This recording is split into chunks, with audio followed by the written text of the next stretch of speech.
Bonjour Jean-Charles, Bonjour Geoffrey. merci de m'accueillir dans les bureaux de Sequoia et dans ce beau studio. Écoute, Euh, tu es le bienvenu.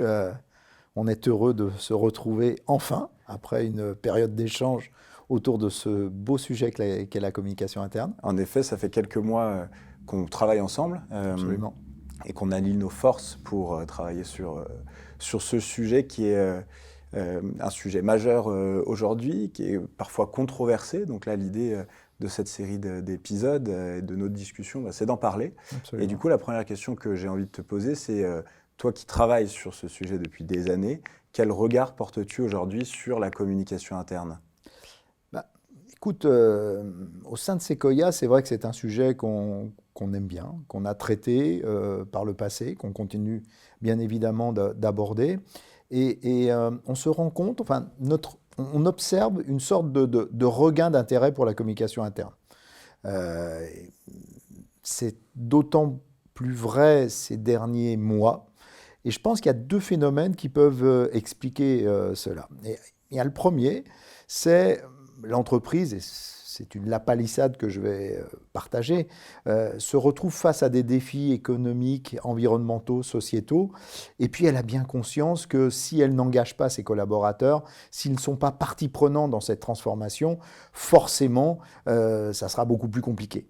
Donc elle recherche, et la communication interne est un des moyens, de les engager, de les informer, de leur expliquer, de leur donner envie de participer à cette transformation. Et ça, c'est un premier élément qui implique en fait ce regain d'intérêt. Le deuxième, c'est ce que moi j'appelle la résonance culturelle. Qu'est-ce que ça signifie exactement? C'est cette idée que, pour de multiples raisons, la communication interne, la culture d'entreprise, s'est un peu effritée ces dernières années. Pas nécessairement volontairement, hein, mais plus par des phénomènes périphériques, et on y reviendra plus tard, notamment le télétravail, mais ça a eu comme conséquence en fait une perte de cohésion, une perte d'engagement, une perte d'implication.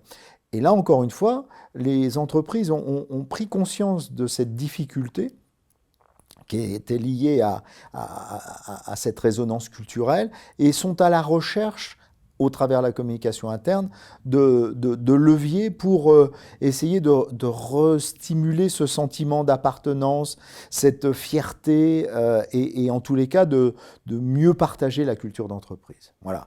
Moi, c'est principalement ces deux points qui m'amènent à observer que la communication interne, elle est redevenue un peu essentielle aux yeux de bon nombre d'entreprises.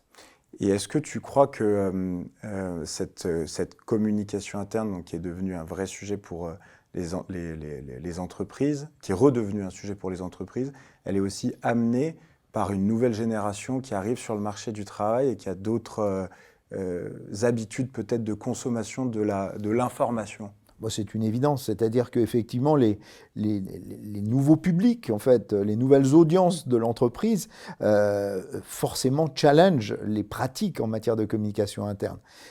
Mais comment dire, la difficulté est aussi le côté très hétérogène des entreprises. C'est-à-dire qu'entre des nouvelles générations avec des habitudes, comme tu évoques, très spécifiques, liées à leur consommation des réseaux sociaux, et des personnes qui ont, comme moi, un peu seniors, d'autres habitudes, un autre passé, un autre vécu, eh bien, il y a pas une fracture, mais en tous les cas, une difficulté à trouver le bon équilibre. C'est la dualité qu'on voit souvent entre le print et le digital.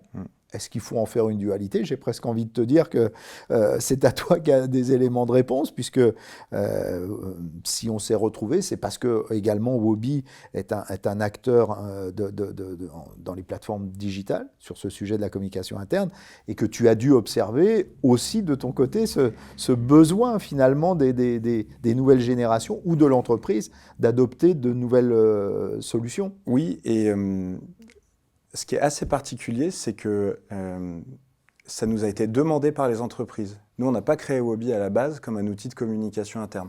On l'a créé comme un outil RH de gestion des parcours d'onboarding, d'offboarding, etc. Mais c'est en ayant du coup du contenu sur la plateforme que nos clients nous ont dit attendez, mais moi j'ai un autre sujet que celui des RH, c'est celui d'adresser le bon message aux bonnes personnes, au bon moment et facilement. Et donc c'est petit à petit que depuis plus de 3 ans maintenant, on a transformé finalement la plateforme en une plateforme globale qui a pour objectif maintenant de travailler la communication interne. Donc c'est là où moi j'ai vu un vrai besoin renouvelé des entreprises finalement de communiquer. Et ce qu'on me disait beaucoup, c'était les patrons d'entreprise, peu importe, de petites entreprises jusqu'aux groupes. On est bien d'accord. Il y a une fracture entre la manière de consommer l'information dans la vie personnelle et par rapport à ce que nous, on propose en entreprise. Et du coup, en effet, on perd du monde, on arrive moins à engager. Donc, comment on fait, par quels canaux tout ça a été des questions que moi j'ai vu apparaître et grandir depuis 2022, oui. Oui, c'est assez juste, c'est à peu près sur cette même période. Il y a eu une époque où en matière de communication interne et RH, la préoccupation majeure, c'était répondre à ce problème de la guerre des talents, avec notamment des besoins de trouver des nouveaux collaborateurs et ce fameux rétention des talents. Et là, ils étaient très focus sur la marque employeur, des sujets de ce type. Et là, effectivement, bon, j'ai parlé de défis économiques, c'est vrai que là, un peu de tension sur le business fait qu'on est un peu moins dans la logique d'aller recruter, d'aller rechercher des collaborateurs, même si certains métiers sont encore en tension.